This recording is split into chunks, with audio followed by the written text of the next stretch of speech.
Spider-Man. Un héros emblématique, célèbre pour avoir été mordu par une araignée radioactive dans un laboratoire qui apparemment avait un niveau de sécurité un peu bâclé. On va parler de Spider-Man aujourd'hui. Et plus précisément de The Amazing Spider-Man, parce que, bien entendu, Spider-Man a eu son lot d'adaptations entre les dessins animés, puis ensuite, les diverses adaptations en film qui s'en sont suivies, même si au départ c'était une bande dessinée Marvel, et qui d'ailleurs Marvel détient toujours pleinement les droits dessus, on a pu voir diverses adaptations, et aujourd'hui, et suite à la requête fort gentille d'un de mes abonnés sur TikTok, qui se reconnaîtra fort probablement, il me semble que son pseudo était The Absolute Spider-Man, qui, m'a demandé de faire une petite analyse du personnage qu'incarne Andrew Garfield, c'est-à-dire qu'il incarne Peter Parker dans la version du film The Amazing Spider-Man. Et on va le faire aujourd'hui parce que demande, et si c'est possible, tu auras. Aujourd'hui, on parle de Peter Parker dans la version avec Andrew Garfield, qui, à mon sens, déjà, on va parler un peu de ce qui va, même si le but c'est pas de faire une critique cinématographique, même si j'aurais beaucoup de choses à dire, notamment sur un usage presque ahurissant du scénarium qui a été fait dans The Amazing Spider-Man. Des problèmes de rythme, des problèmes de dialogue, des problèmes de beaucoup de choses différentes. Je vais pas m'engager sur le sujet parce que sinon cette vidéo va durer beaucoup plus longtemps que 40 minutes. On va voir ensemble que finalement, il y a effectivement divers points qui ne sont pas exactement les mêmes que par rapport aux diverses adaptations qu'il y a eu, ou même par rapport à la BD d'origine, et encore moins avec l'énergie qu'avait Peter Parker, notamment dans un dessin animé emblématique dont je parle très souvent, qui est la version animée de Spider-Man des années 90, avec un générique d'ouverture absolument emblématique, que dis-je, une icône du générique du dessin animé qui était absolument exceptionnel, avec notamment le solo de guitare électrique dont toutes les personnes qui sont nées bien avant les années 2000 se souviennent fort probablement.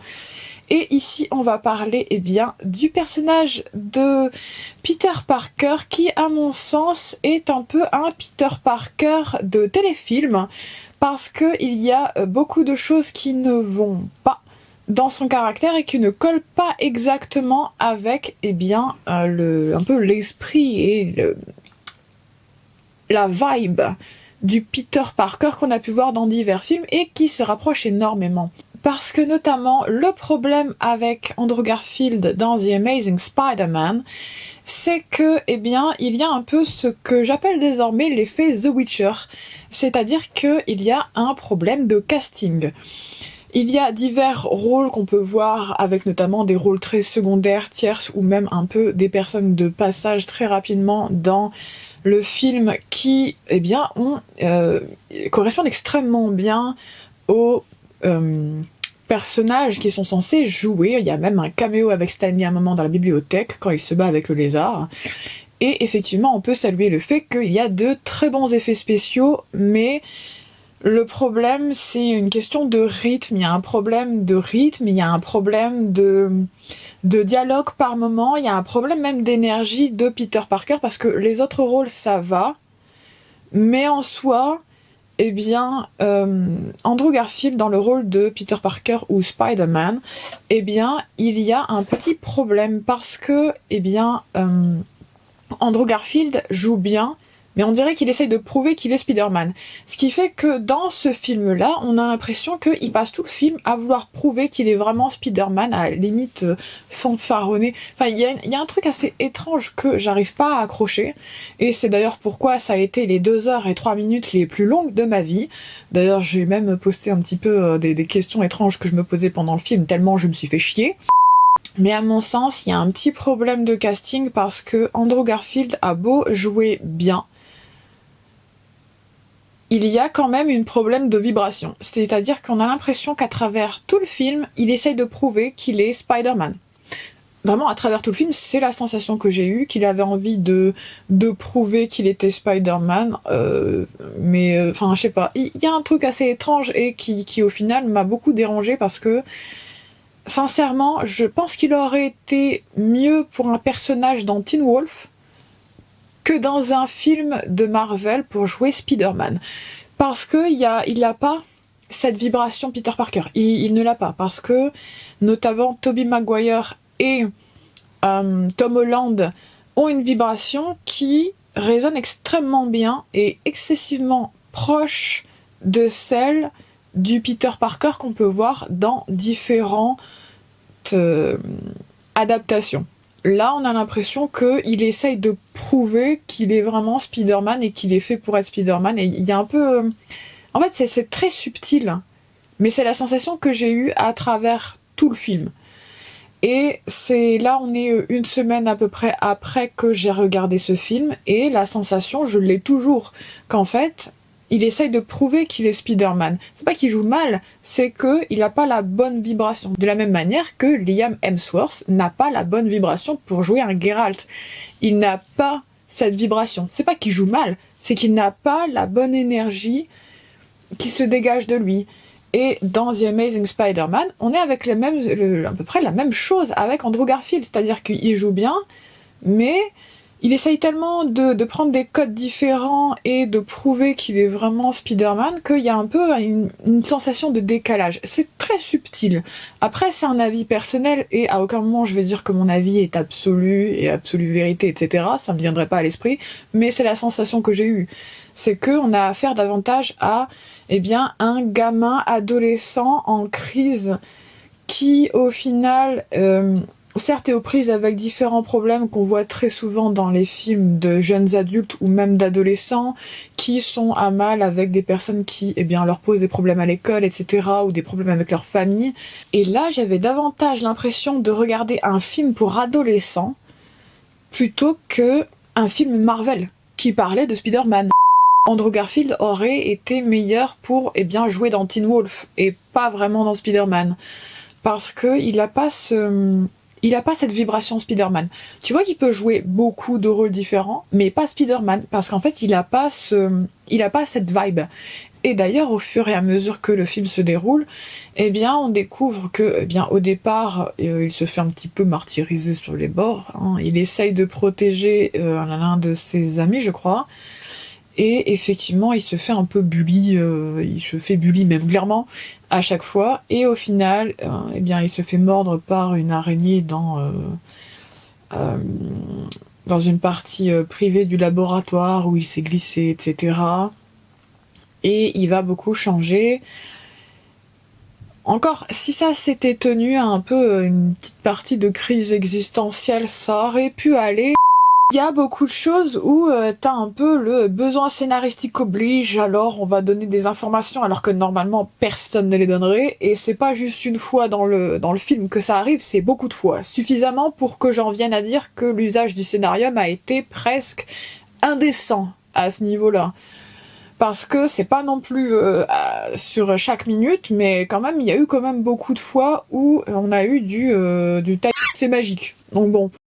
Encore que le caméo avec Stanley était fort intéressant, mais bon, ça excuse pas comme par hasard, les flics donnent le tatouage et toute la description, etc. de la personne qui s'est attaquée à son oncle Ben. Limite, ils veulent pas non plus lui donner son adresse, ça aurait été aussi possible. Il y a un problème scénaristique qui m'a beaucoup dérangé au fur et à mesure, parce que c'est pas le seul point, il y a eu quand même beaucoup de moments où tu te dis, non mais allez, le scénario je sais pas où il était, mais clairement il était pas là. Outre le fait de parler de scénarium, le personnage de Peter Parker dans cette version est très un peu fanfaron, un peu sale gosse. Il y a un côté Deadpool d'une certaine manière. Le seul problème c'est que c'est un film sur Spider-Man. Il n'y a pas Deadpool. Donc vouloir jouer Spider-Man mais emprunter des codes très fanfarons, très moqueurs de Deadpool, ça passe pas. Parce que c'est pas un film sur Deadpool, c'est un film où Andrew Garfield était censé incarner Peter Parker, alias Spider-Man. Donc, emprunter des codes de Deadpool, ça passait pas. Ce qui fait qu'il y a eu beaucoup de moments où je me suis dit ouais, en fait le gars il a fait une espèce de melting pot entre plusieurs trucs qu'il aime bien et après c'est sorti ça. Alors je sais pas si c'est une théorie personnelle en tout cas, mais il y a quand même des codes de Deadpool qui sont un peu ressortis de bien des manières alors que c'était Spider-Man. Pourquoi est-ce que tu ramènes du Deadpool si c'est Spider-Man? Ça a pas de sens. Après, effectivement, là, on a affaire à un adolescent qui, eh bien, pour une fois, n'est pas avec Mary Jane, mais j'allais dire la Marie-Jeanne. Bref.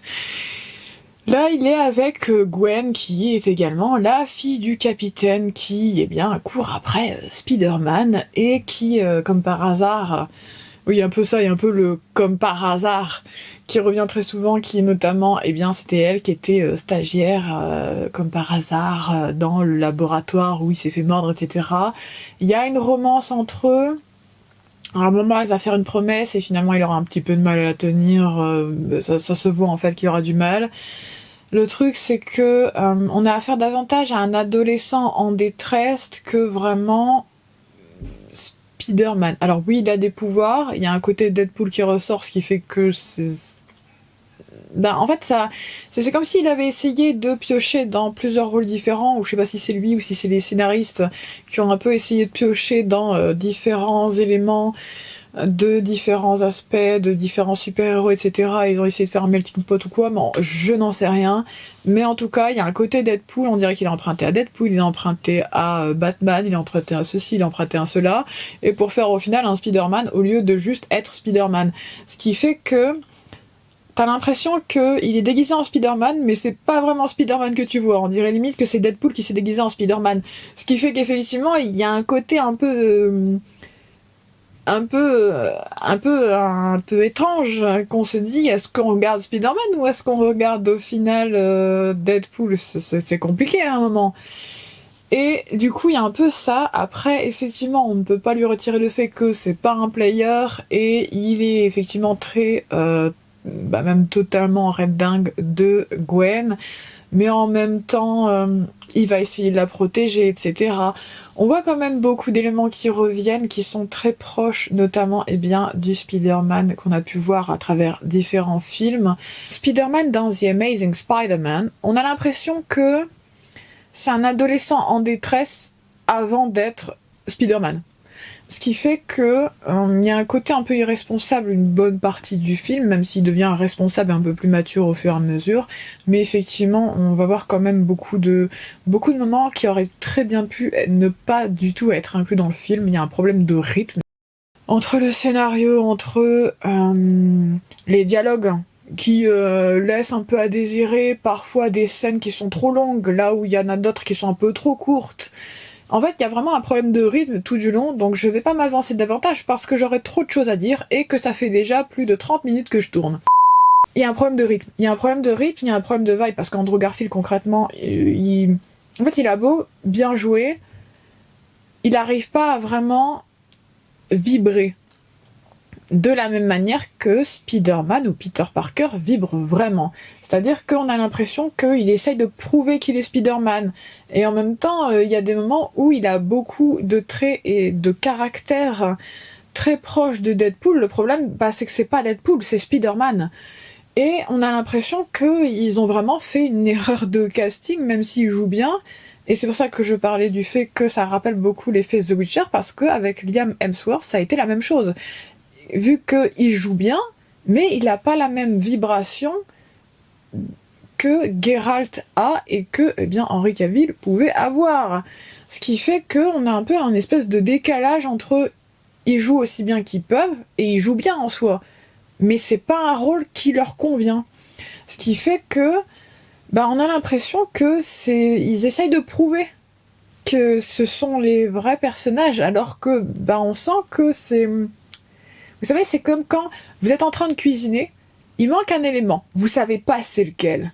On est typiquement là-dedans. C'est-à-dire que vous savez que c'est censé ressembler, je sais pas, à un bœuf stroganoff, mais il manque un truc, vous savez pas c'est quoi, mais vous savez que ça n'a pas le goût du bœuf stroganoff, ça n'aura jamais le goût du bœuf stroganoff, et curieusement, vous savez qu'il y a un problème. Il y en a peut-être même plusieurs. Vous savez que c'est pas le bon plat que vous êtes en train de cuisiner.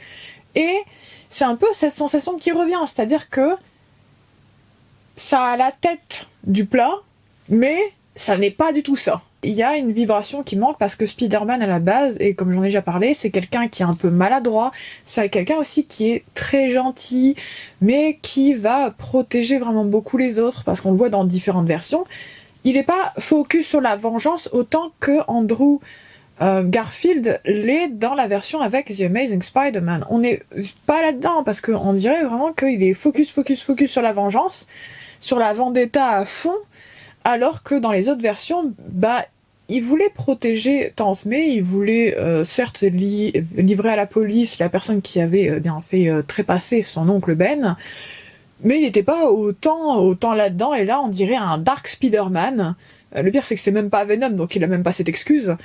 C'est pas le meilleur Spider-Man personnellement. Je vous dirais pas que je sais c'est lequel et vous non, ou même inversement, voilà, à un moment on a tous des goûts différents, et personnellement je sais que ça va pas, mais c'est juste que j'ai pas accroché, et voilà.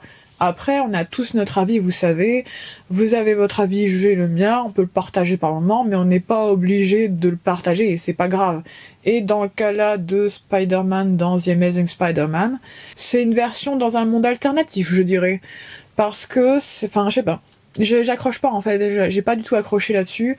Après, voilà, c'est le but du jeu de parler de lui, mais effectivement, c'est pas une version de Spider-Man que je vais revoir, et sincèrement, une fois m'a suffi. Après, les autres personnages sont, à mon sens, plus intéressants parce que les seconds rôles ou des personnes un peu tierces, étaient meilleurs et plus appropriés pour leur rôle. On a pu voir des performances très intéressantes avec notamment l'oncle Ben, qui est un acteur plutôt connu, qui a d'ailleurs joué aussi dans Grace et Frankie, il me semble. Enfin, ça c'est le titre en français. Et on a pu voir aussi le personnage du docteur Connor, qui a également joué Mycroft Holmes dans la série The Elementary, si vous connaissez. Et on a pu voir qu'ils étaient plutôt bons. C'est juste que là, comme il s'agit de Peter Parker, je me suis concentrée sur lui, mais sincèrement, c'est pas... En fait, on sent qu'il y a un décalage. Et ce décalage, il reste. Et c'est ça aussi qui fait que j'ai pas spécialement accroché, c'est parce que dès qu'il y a eu ce décalage-là, et qu'il y a eu en plus des zones avec un peu trop de scénario à droite à gauche, ça m'a fait complètement lâcher. Parce que, en fait, à partir du moment où c'est pas un minimum cohérent et qu'il y a trop de forcing pour faire en sorte que le scénario il fonctionne, ça fonctionne pas avec moi. Et sur ces mots, je vais vous laisser. J'espère que vous avez passé un excellent moment avec moi. N'oubliez pas de vous abonner, liker et commenter, pourquoi pas, sur, quel personnage et de super-héros ou de franchise avez-vous envie que, j'explore les méandres et les franchises. Vous pouvez l'écrire en commentaire et je vais au fur et à mesure ce que je peux faire par la suite. Je vais vous dire à la semaine prochaine à 14h14 comme chaque dimanche, et sur ces mots, à bientôt.